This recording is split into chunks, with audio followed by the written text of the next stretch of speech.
I never set a percentage, but we'll be doing quite a bit of that. We'll see what happens over the next fairly short period of time. Well, that's US President Donald Trump on being asked about imposing a 100% tariff on countries buying Russian energy.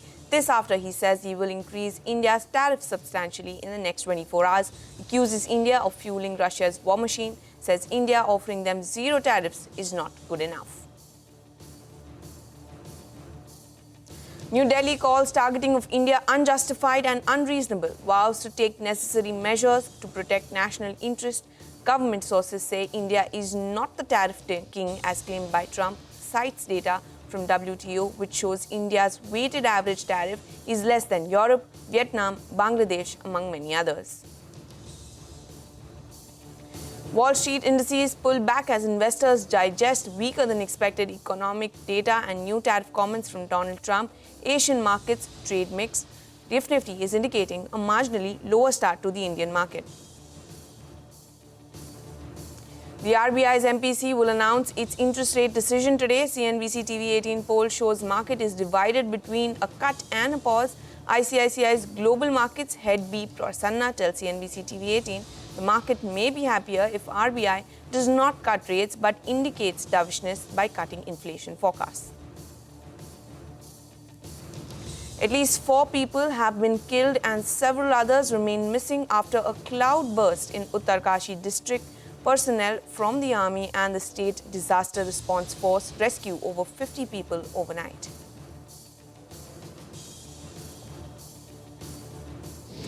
Good morning in the Mumbai News Center. I am Vamakshi Doria and you're watching Power Breakfast. Well, it's an important trading session today after the kind of dismal session that we had yesterday.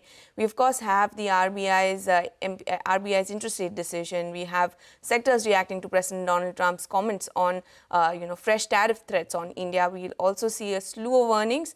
But first up, let's take a look at how the Asian markets are doing this morning. It's a mixed screen, but more indices in the green than in the red. The Taiwanese index for now is down almost 0.7%.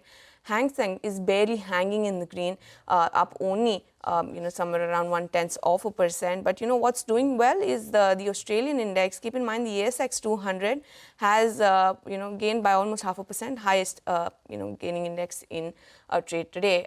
Let's now move on and let's have our research team. They will be joining in with how the trade setup looks like and how the stocks are that will be reacting to news flow. First up, we now have Vivek joining us to get us all the market cues we need to watch out for in today's trading session. Good morning, Vivek. Well, good morning. It's going to be an action-packed day. So much news flow to digest, and also remember the RBI MPC committee will take a decision on whether to cut rates or to hold them. Now, especially when you're looking at the kind of views that you're working with, the US indices, remember all of the indices ended with minor cuts. Dow now has fallen for 6 out of the last 7 sessions. The Indian markets yesterday ended in a negative territory with the advanced decline ratio quite weak in favor of the declines. Now, remember, India, number one, we will react to Trump's latest salvo as far as the higher tariffs are concerned. Also, watch out for the pharmaceutical names given the fact that he has said that pharma tariffs may go to as high as 250% in the future. Along with that, whole host of results that came in post-market hours yesterday, names like Britannia, Airtel, some of the top names to watch out for. And along with that, some key results today. Bajaj Auto, Bharat Forge, BHEL, all of these companies too will report their results today. A key listing too to keep an eye out on, and that will be NHDL. And along with that, if you're looking at the cues, largely mixed, but expect at least a gap down start in the open today. Well, thanks so much for that, Vivek. But moving on to Ria now, who will list out all of the stocks we need to watch out for in today's trading session. Good morning, Ria. Good morning, Vamakshi. Let's take a look at the stocks to be in focus today. First up for Bharti Airtel, the net profit has come in at about rupees 5,948 crores, below our estimates of around 6,188 crores. The average revenue per user this time around has come in at 250 crores versus 211 crores in Q1 of last year. For Britannia, the net profit has come in at 520 crores versus estimates of 566 crores. Revenue, however, has been above estimates at around 4,622 crores in this quarter. For Lupin, the revenue has come in largely in line with estimates at 6,268 crores. The margins have also expanded, coming in at 27.6% in this quarter. For Gland Pharma, the net profit has seen an increase of almost 50% on a year-on-year basis. Even the revenue has seen an increase of around 7.4% compared to Q1 of last year.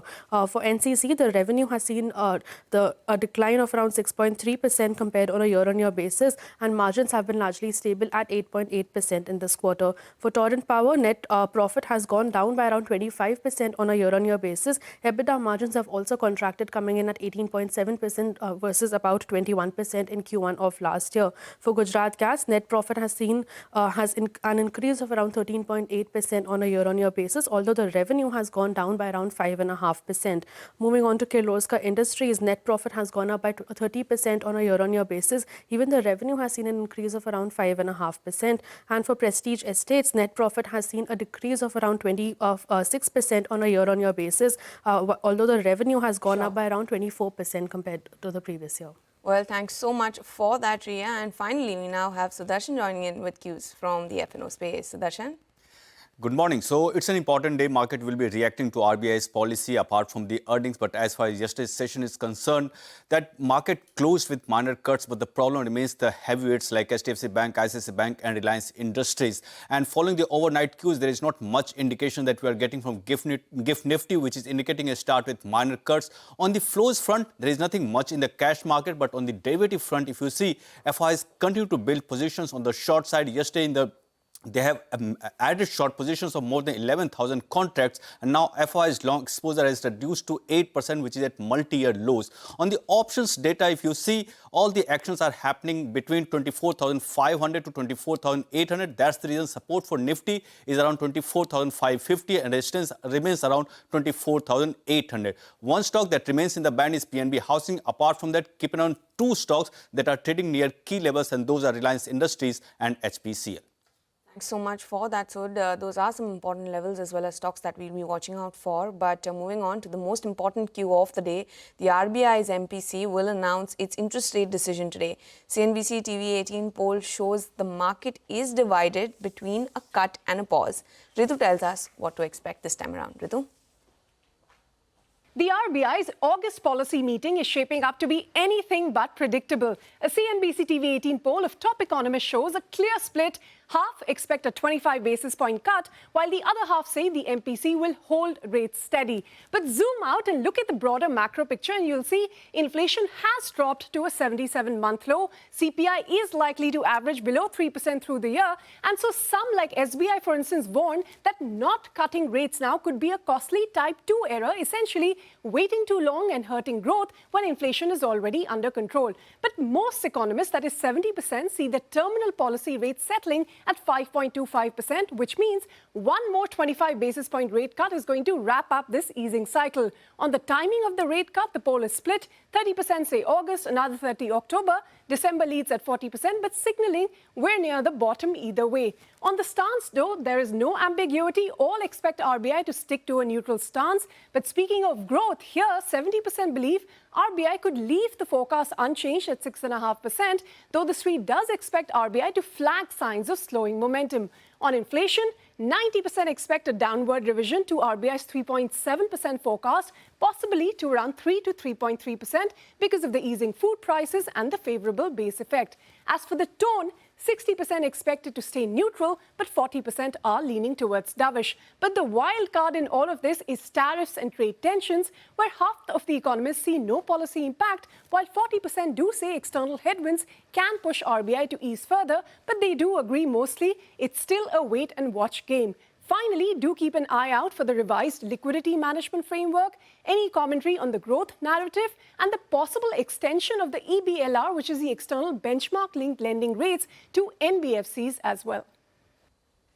Well, thank you so much for that, Ritu. We'll definitely be keeping an eye out on all of these factors. But let's step into a very short break. Up next, US President Donald Trump has threatened Tariff King India, but the MEA has already hit back. We get you a breakdown of all the details on the other side.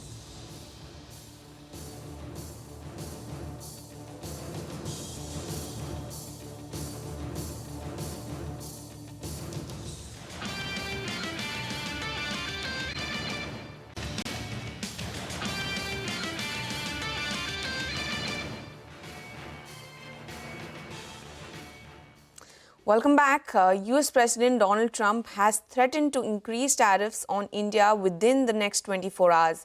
In an exclusive interview with CNBC, Trump said, and I quote, "I think I am going to raise India's tariffs substantially in the next 24 hours, end of quote. That's not all. The President Trump has raked up the Russian oil issue yet again and accused India of fueling Moscow's war machine.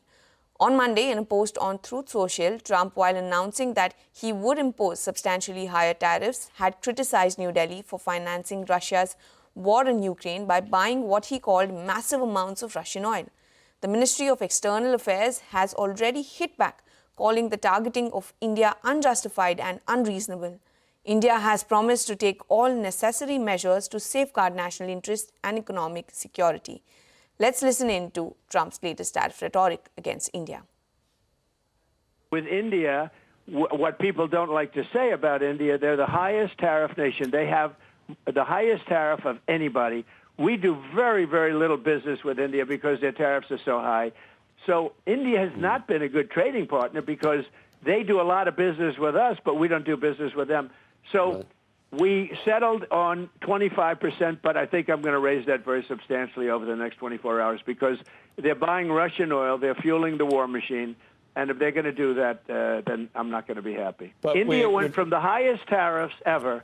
They will give us 0 tariffs, and they're going to let us go in. But that's not good enough because of what they're doing with oil. Well, New Delhi calls targeting of India unjustified and unreasonable. Government sources say India is not the tariff king as claimed by Trump, citing data from WTO which shows India's weighted average tariff is less than Europe, Vietnam, Bangladesh, among many others. Shreen has all of the details. President Trump has been repeatedly claiming that India is the tariff king. He said that through the campaign trail. He said that after coming into office as well. Now, data shows that India's tariffs are high when considered at face value, but the weighted average of the tariff level is much lower than several countries. Sample this. India's simple average is less than 16%, but India's weighted average applied tariff rate is 4.6%. So that is how the numbers stack up. This is where the tariff rate stands. Now, this gap shows that higher tariffs are concentrated in a few low import sectors like agriculture and automobile, which form a small share of the trade between India and the US. India's trade weighted average rate of 4.6% is lower than the European Union at 5%. It's lower than Vietnam at 5.1%, lower than Indonesia at 5.7%, and much lower than Bangladesh at 10.75%, the weighted average tariff of 4.6%. That is where we currently stand. Now, also important to note that since January of this year, January 2025, India has made several concessions to strike a deal with the US. The Harley-Davidson motorcycle in India now cheaper after the duties were reduced from the earlier 50% to around 30%. So that concession has already made. Bourbon whiskey, another one. Earlier tariff of 150%, the tariff now of 100%. Cut already been done. Synthetic essences, 100% now down to 20%, and fish hydrosalate, 15% now down to 5%. So these are some of the measures already undertaken by India. Not all. India, importantly, also abolished, and this is the key, a 6% equalization levy, which was popularly called the Google tax. This was also abolished, and this was applicable on US tech firms offering online services in India. So this was already done away with by India. Additionally, retaliatory tariffs on key American agriculture exports. Apples, walnuts and almonds were withdrawn in 2023 after the resolution of WTO disputes. India has also been increasing its energy imports from the US.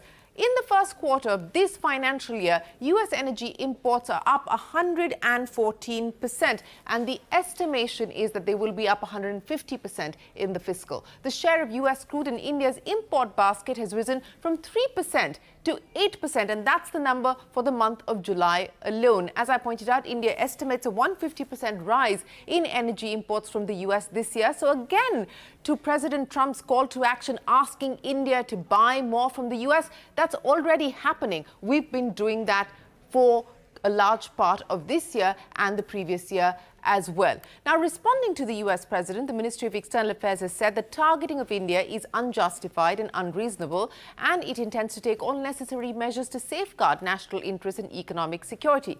India, on its part, said it began importing crude from Russia because traditional supplies were diverted to Europe, this after the Ukraine war. In fact, the US actively encouraged imports of Russian oil by India as it strengthened global energy market stability. And this was because when the war broke out, there was a sharp spike in oil prices, with Brent crude hitting $137 per barrel. Now, in March 2022, after Russia invaded Ukraine, we saw prices spike. In November of 2022, US Treasury Secretary Janet Yellen said, and I quote, "The United States is happy for India to continue buying as much Russian oil as it wants, including at prices above a G7 imposed price cap mechanism, if it steers clear of Western insurance, finance and maritime services bound by the cap." That was the Treasury Secretary Janet Yellen on India's decision to buy Russian crude. A few months ago, in May of 2024, US Ambassador to India, Eric Garcetti, admitted that India bought Russian oil because the US wanted somebody to buy Russian oil, and the US allowed the purchase to ensure oil prices do not go up globally. This was Eric Garcetti. Listen in.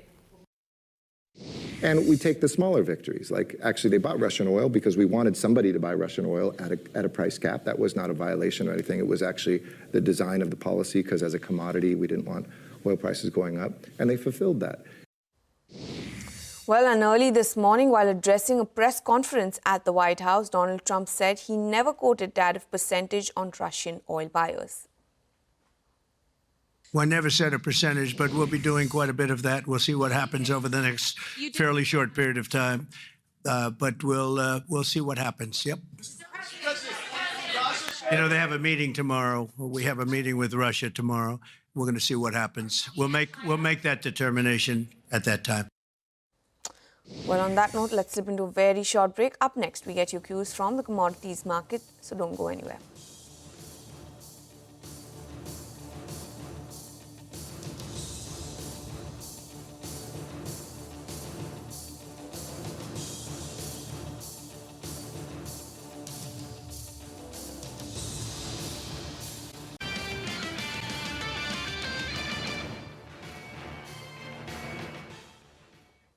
Welcome back. You're watching Power Breakfast on CNBC TV 18. We now have Manisha Gupta joining us with all the updates from the world of commodities. Good morning, Manisha. What are you picking up?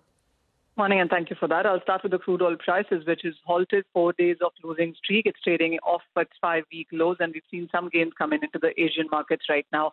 Well, 2 or 3 things to look after. One is the U.S. crude inventories have declined sharply by 4.9 million barrels. Markets were working with a number of 1.8, so you have 3 times that.